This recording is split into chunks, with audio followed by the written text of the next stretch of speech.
Je viens de l'université de Poitiers, je suis géographe et le temps de cette communication, je vais essayer de me glisser dans la peau d'un économiste, très très modestement, pour vous présenter cet exemple de gouvernance par la RSE.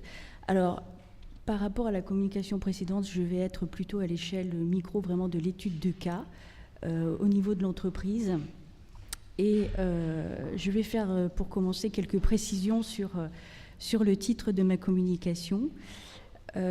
Juste pour rappeler que le cognac est un alcool qui est distillé à partir de raisins et qui fait partie de la catégorie des spiritueux.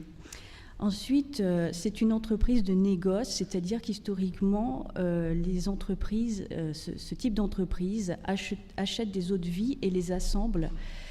Bien évidemment, ici, j'ai un cas particulier puisque non seulement elle achète des eaux de vie, mais en plus, elle a son propre domaine viticole et c'est un levier formidable pour mettre en place une politique socialement responsable. Et je ferai juste une précision aussi, je ne vous communiquerai pas le nom de l'entreprise. C'est un choix que j'ai fait. Disons que l'expérience m'a montré qu'il valait mieux être prudent pour ces sources. En introduction, je reviendrai sur deux points essentiels. Le premier point, c'est la notion de gouvernance.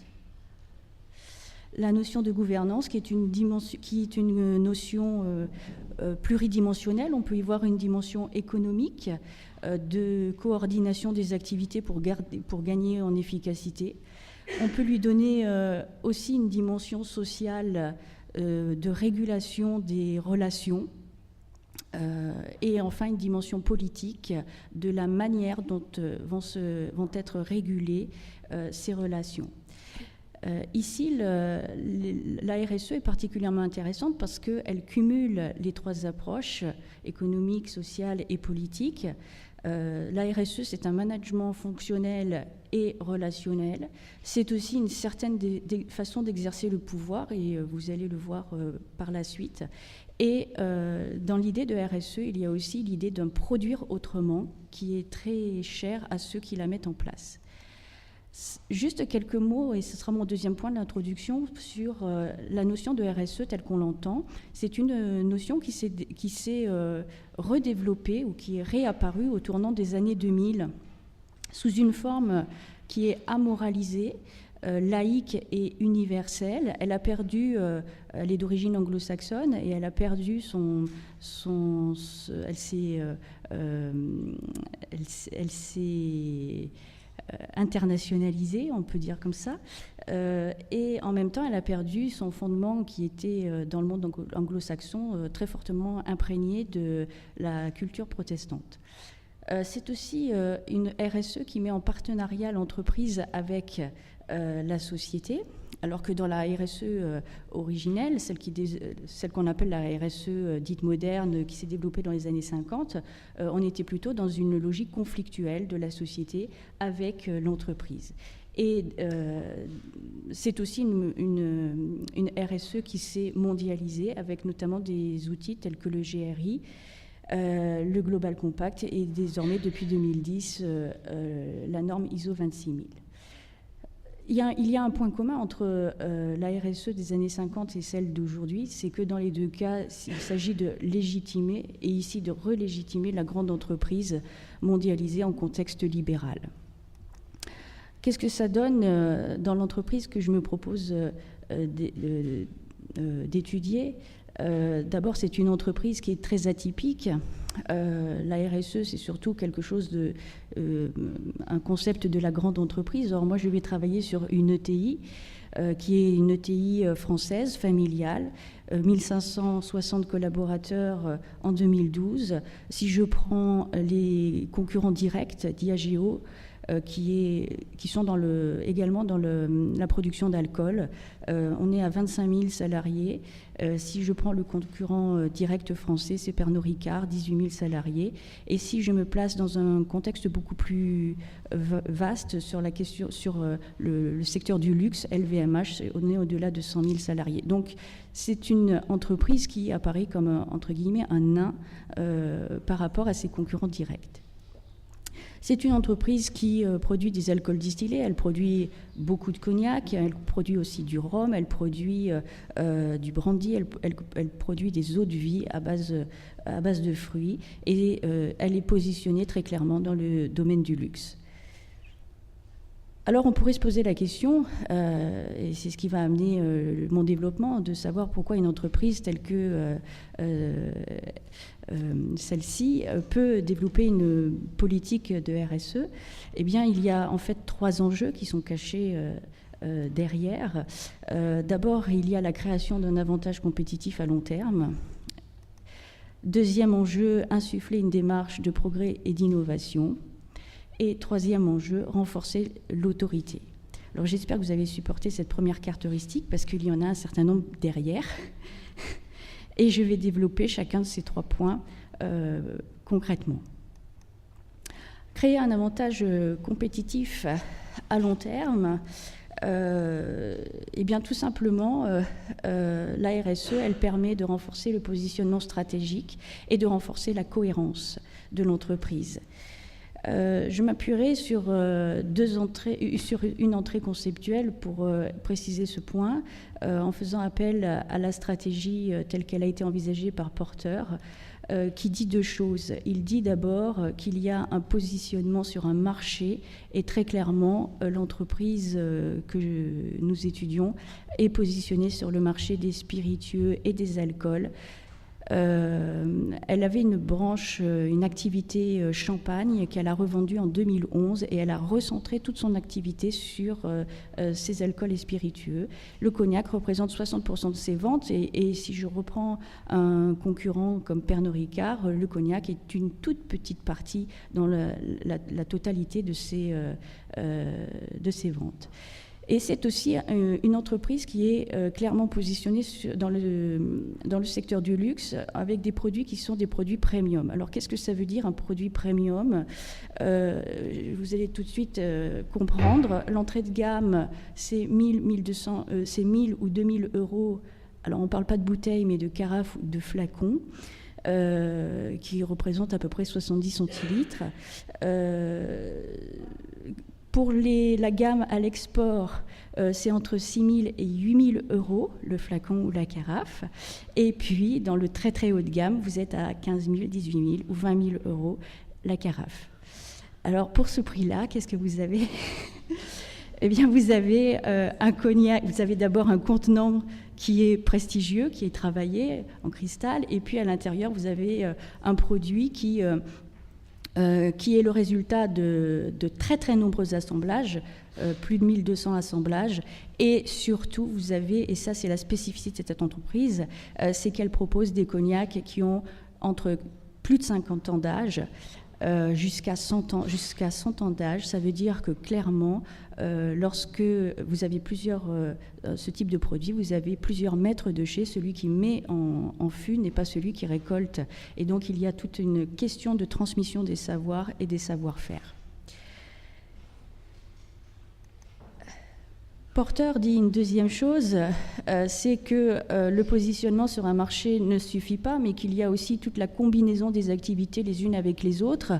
Et ici, alors la combinaison des activités pour créer des coordinations qui soient peu imitables et peu transposables.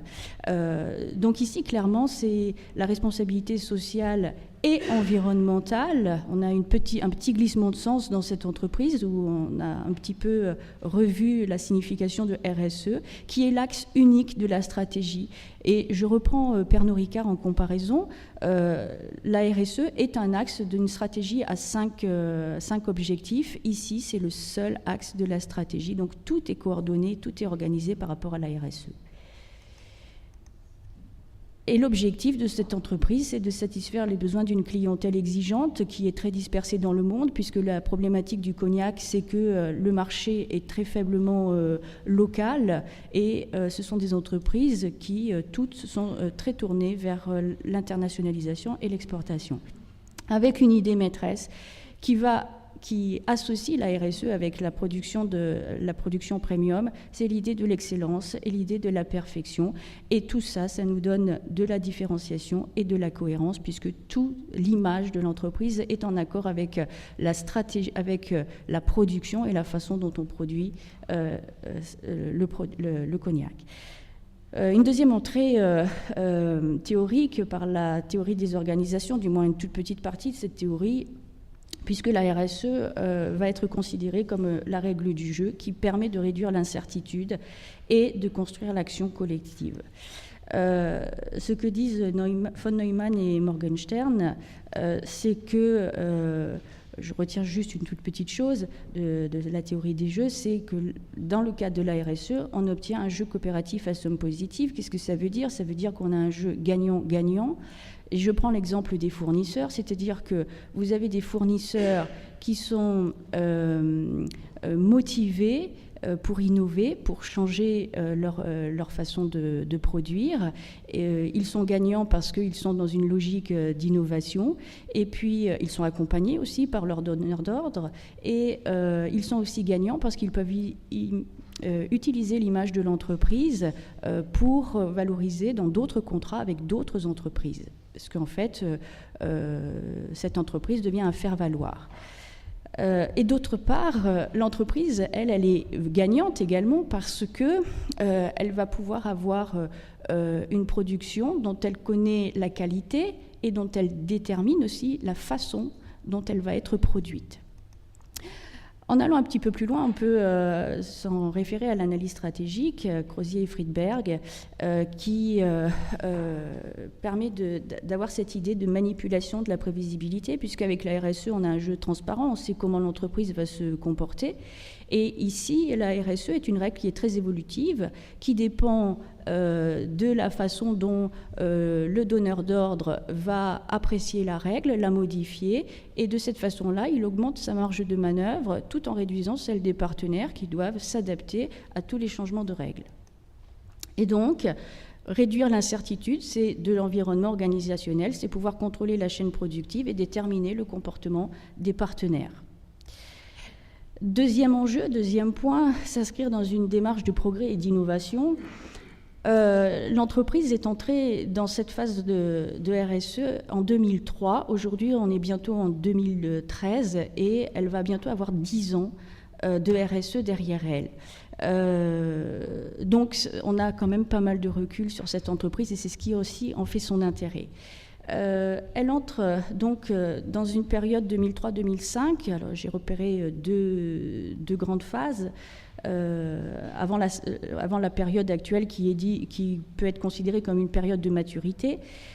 Donc une phase d'émergence, ces premières actions entre 2003 et 2005 qui se fait autour de deux actes fondateurs, d'une idée force et d'une innovation. Deux actes fondateurs, c'est d'abord en février 2003 l'adhésion au Global Compact, qui est un réseau d'entreprises créé par l'ONU qui a pour objectif de valoriser les bonnes pratiques. Et dans la foulée, la création, deuxième acte fondateur, la création d'un groupe de travail pour proposer des projets d'action concrètes. L'idée force, c'est l'idée de la crédibilité. On ne doit proposer que des choses qui sont réalisables. Et les premières actions qui sont mises en place, ce sont l'identification de 5 valeurs. Il n'y a pas eu de révolution, on a juste formalisé des choses qui existaient déjà dans l'entreprise. Ces 5 valeurs sont le développement d'une agriculture raisonnée, l'entrée dans une démarche qualité, sécurité, environnement, l'implication des fournisseurs comme levier de changement, une éthique marketing, parce que la problématique de ces entreprises repose sur un paradoxe, c'est qu'elles doivent augmenter leurs ventes sans faire augmenter la consommation par personne. Donc elles sont obligées d'étendre leur marché à des nouveaux marchés. Et en ce moment, bien, l'Asie est un marché particulièrement porteur. Et la cinquième valeur, ce sont les ressources humaines, c'est-à-dire qu'on demande une implication des salariés en échange d'une meilleure prise en compte du bien-être et du dialogue social. L'innovation qui s'impose, c'est la mise en place d'une politique achat comme levier, plaque tournante, clé de voûte de toute la stratégie. Deuxième phase 2005-2008, on déroule finalement ce qui commence à être mis en place avec beaucoup plus de formalisation et on donne beaucoup plus de visibilité. Formalisation de la culture d'entreprise, c'est que les 5 valeurs vont être traduites sous forme d'engagement et d'une charte. Et puis la démarche QSE, qualité, sécurité, environnement, est normalisée avec des normes ISO, 9001 sur la qualité, 14001 sur l'environnement, OHSAS sur la sécurité et ISO 22000, puisqu'on est une entreprise de l'agroalimentaire et ISO 22000 est une norme spécifique à l'agroalimentaire. En même temps, classique de démarche d'éco-efficacité, réduction des consommations énergétiques, fuel, gaz, électricité, réduction des ressources naturelles avec des démarches d'éco-conception. Alors dans cette entreprise, c'est un petit peu particulier puisque comme on est dans le luxe, il faut que la qualité perçue soit inchangée. Donc ça veut dire qu'ils ont fait porter leurs efforts sur la réduction du poids de verre des flacons sans que ça ne change la qualité perçue du flacon et du produit. Donc du coup, c'est pas simplement une réduction ou une refonte des emballages, c'est toute une innovation et une conception pour produire de nouveaux emballages. Également toute la gestion des déchets et la problématique des gaz à effet de serre. Les premiers résultats et les retours, c'est qu'il y a bien sûr eu des économies financières substantielles et la particularité, c'est que ça a créé une émulation collective. C'est-à-dire que l'entreprise n'avait pas fixé de seuil, elle n'a pas dit il faut qu'on réduise la consommation d'électricité de 5% parce qu'elle savait que ça ne passerait pas auprès du personnel. Et donc elle a simplement dit il faut qu'on réduise, mais on réduit tous les ans. Et donc du coup, ça crée une émulation parce qu'on n'a pas de repère et on n'a pas de seuil. Et en début de démarche, forcément, il n'y a pas non plus de point de départ. Et donc, il y a eu des résultats qui étaient bien supérieurs à ce que ce que la direction avait pu espérer. Et puis, premier retour, c'est l'idée qu'il faut ajouter une 6e valeur qui serait intitulée Partie prenante et développement durable des territoires. En même temps, on revoit et on aménage les mesures qui montrent déjà quelques limites, en particulier l'éco-efficacité, et l'entreprise se tourne vers une démarche d'écologie industrielle. À partir de là, elle s'ouvre sur l'extérieur et elle entre dans une phase de maturité. Cette phase de maturité permet aujourd'hui à l'entreprise de renforcer son autorité. Alors, dans renforcer son autorité, il y a 2 notions. L'autorité de commandement, avoir de l'autorité, et puis toute la légitimité qui est faire autorité. Dans l'autorité de commandement, avoir de l'autorité, ça passe par une planification qui est triennale, qui est mise en place à partir de 2008. Alors on identifie, à partir des valeurs, on identifie 1 ou 2 ou 3 objectifs, et puis surtout, on met tout de suite en place des indicateurs. Ça, c'est très important, c'est-à-dire que l'entreprise, dès le départ, a voulu tout mesurer, et tout contrôler. Donc il y a un renforcement de la coordination et du contrôle. En même temps, on renforce tout ce qui est audit, que ce soit des audits qui sont faits par l'entreprise, mais aussi en externe pour éviter les critiques du fait que ça ne serait pas objectif. Donc on a une fois de plus un renforcement du contrôle qui est justifié par le besoin de transparence.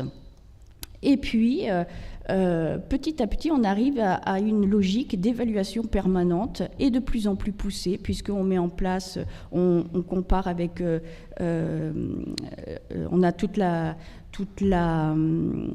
l'évaluation des certifications, et puis maintenant, c'est mis en parallèle avec les indicateurs du GRI. Et la grande innovation 2012, et c'est un cap, l'entreprise le considère comme un cap, c'est la mise en place d'un code éthique des affaires. Ce code éthique est une synthèse entre le règlement intérieur, les valeurs, les engagements, et puis le Global Compact, donc entre la soft law et la hard law.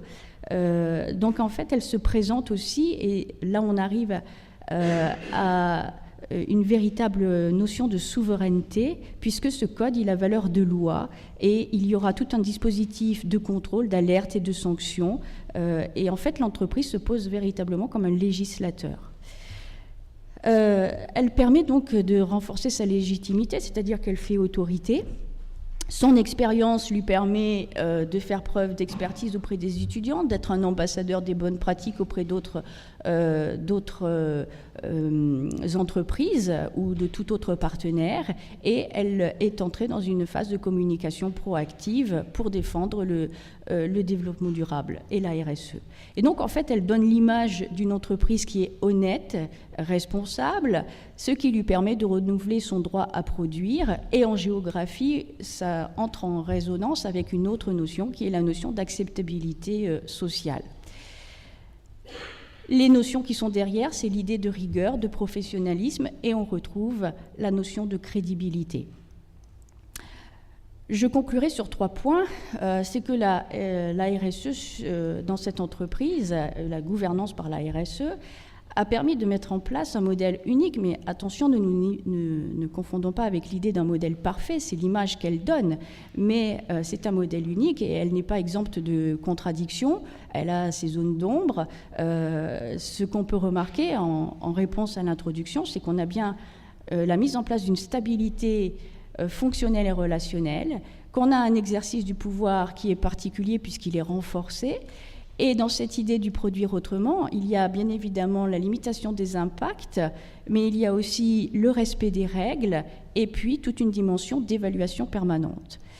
Le deuxième point de la conclusion, ce serait l'idée que finalement la RSE construit une trajectoire organisationnelle, puisqu'il y a des apprentissages collectifs qui sont cimentés dans la RSE et qui forment une réelle culture d'entreprise qui est propre à chaque établissement de l'entreprise. Il y a une innovation qui est spécifique. On n'a pas forcément la solution productive, mais on va l'inventer, ou du moins on va essayer de trouver la solution pour résoudre le problème. Et puis surtout, ce sont des savoirs qui sont situés, contextualisés dans un établissement, qui sont donc peu transposables et donc peu imitables. Du coup, on a, comme je le disais tout à l'heure, une forte cohérence qui est liée au fait que l'offre productive est totalement en accord avec les méthodes et avec l'image, et cela donne forcément de la performance. L'entreprise a renforcé ses ventes et ses bénéfices en 2011-2012. Troisième point de cette conclusion, c'est l'importance des temporalités dans cette logique de RSE. Il faut s'appuyer sur le temps long des constructions sociales et des représentations. Il a fallu 3 ans dans l'entreprise pour faire accepter, pour que la direction fasse accepter le projet. C'est aussi, par rapport à la mondialisation, un formidable outil d'anticipation, puisque l'entreprise essaie d'être toujours en avance sur les changements législatifs, et ça lui permet surtout de ralentir un peu le jeu de la mondialisation, parce que ça lui permet d'anticiper les coûts dans le jeu économique. Alors finalement, c'est simplement une stratégie d'adaptation à la mondialisation parmi d'autres. Et il ne faut pas oublier que derrière, il y a l'idée de légitimer l'entreprise mondialisée en contexte de raréfaction des ressources et de crise écologique planétaire. Merci. Merci pour avoir tenu le temps. Alors c'est un bel exemple, c'est un exemple qui n'est pas facile, puisque montrer qu'une entreprise peut avoir une responsabilité sociale en vendant de l'alcool, c'est vrai que c'est pas simple. Les entreprises du tabac s'y sont frottées aussi, mais elles ont du mal, parce que la réglementation est de plus en plus stricte, c'est clair. Vous montrez également dans votre exposé que les entreprises se plaignent souvent d'un encadrement qui les empêche de vivre. Or, très souvent, les entreprises qui savent s'adapter à ces encadrements, finalement, sont les plus performantes. Hein, c'est un petit peu un autre aspect de la contradiction du système. Bien, eh bien, la parole est à la salle.